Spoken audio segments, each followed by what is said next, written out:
Hey everybody, cheers. Having some wine today, delicious Cabernet. Anyway, today I want to talk about energy centers, core orientation. What's your strongest core orientation and how do you find it? Well, before we go into that, I want to first talk about what people call chakras and energy fields. I don't like the word chakras, and I don't like many of the mainstream terminology we have for metaphysical concepts, because when I use these words, like meditation or chakras, I use them to convey a certain meaning, but it invokes these really sensationalized definitions that people have just taken and run off with and just gone all sorts of different ways with, and I don't really like that. I like to keep it simple. I like to keep it basic and simple. So, but I'll use it. I'll use the word chakras, just to convey the meaning. But what they really are they're energy fields that are inside of our body. They move in and out of each other. How many are there exactly in the body? I don't know. But there's hundreds probably. All over our arms and legs, our head, our torso, our body. But we all have the 7 main chakras or energy fields that start from the root and come up to the crown, and we're all aware of it, I'm sure. But there are actually 3 within those 7. There are 3 power centers where everybody is centered at.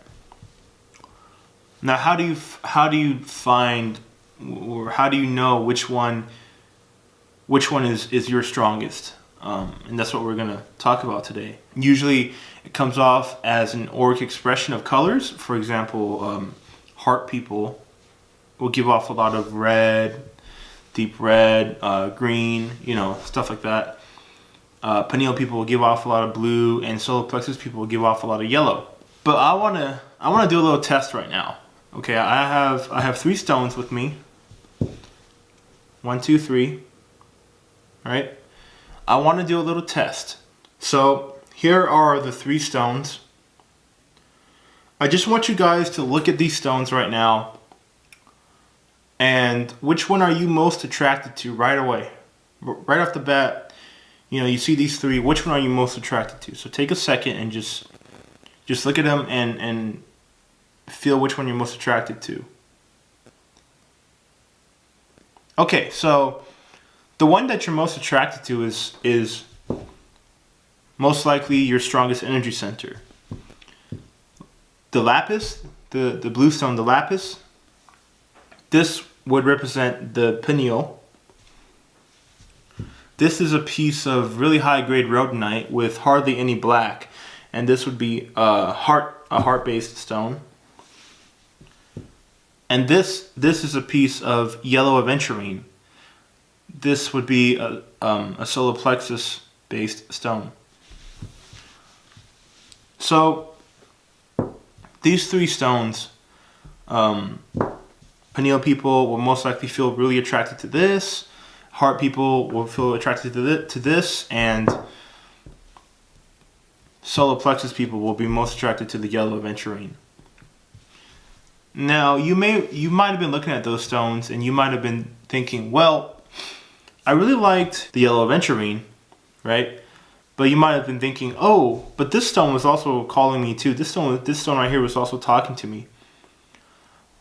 The reason why that is we're all different mixtures, different amounts of this and that. We're all different, different amounts of different frequencies within ourselves.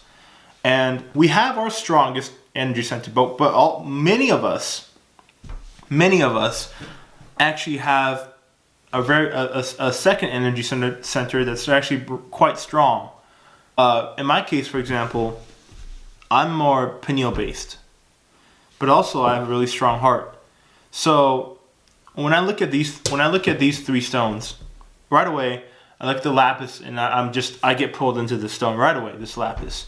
But then I look at the rhodonite and then I think, wow, that's beautiful. I like this too.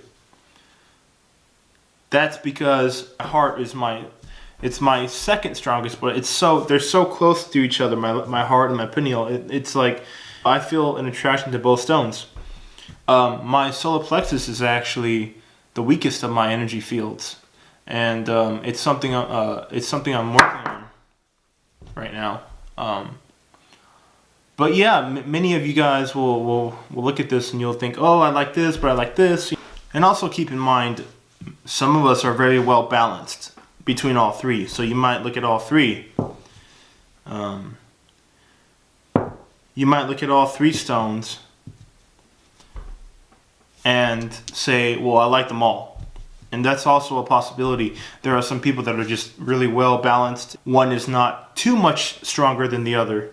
There's infinite amount of variations between how much a certain person is, a percentage of heart or a percentage of pineal or a percentage of solar plexus.